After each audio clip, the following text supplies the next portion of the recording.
માંગ તો અમારી પુરાણી છે કે 33 વર્ષથી જે કાયમી નથી કરતા તો અમને કાયમી કરે, અને આ વખતે અમારી હડતાલ એવી રહેશે કે જ્યાં સુધી કાયમી નહીં કરે ત્યાં સુધી ઊભા નથી થવાના. આ વખતે જે જૂના પ્રશ્નો છે એ તો સાથે સાથે બીજું એક અમે નવું લઈને આવ્યા છે કે 570 કર્મચારી એનો કેસ ગુજરાત હાઈકોર્ટમાં અત્યારે ચાલે છે. એમાંથી 4 કર્મચારીને કોર્પોરેશન અને શિક્ષણ સમિતિની મિલીભગતથી એ લોકોને કાયમી કરવામાં આવ્યા. સાથે સાથે તેમને ડ્રાઈવર તરીકે ત્રીજે આવર્ષ તરીકે બઢતી આપવામાં આવી.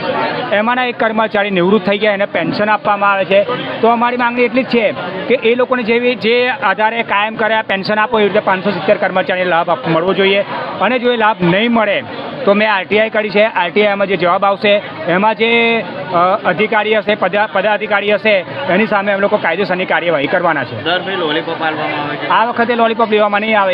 એકવાર પૂર્વ મેયરે મૌખિક આપી, એના પછી સ્ટેન્ડિંગ કમિટીના ચેરમેનશ્રી આવી અને અમને લેખિતમાં આપી ગયા. તેમ છતાં પણ 4 મહિના થયા, હજુ કામ થયું નથી. એટલે અમે લોકો અલ્ટિમેટ આપીને આજે ફાઇનલી હડતાળ પર બેસી ગયા છે. ઓપરેશન સિંધુનું બોર્ડ એટલા માટે માર્યું છે કે જે હુમલો થયેલો અને એમાં જે નિર્દોષો મરી ગયા એમને એક તો શ્રદ્ધાંજલિ, ત્યારબાદ જે ઓપરેશન સિંદૂર થયું એમાં જે આપણા ભારતીય સેનાએ જે પ્રમાણે જવાબ આપ્યો એનો અમારે સલામ છે. એને લઈને અમે એક બોર્ડ માર્યું છે.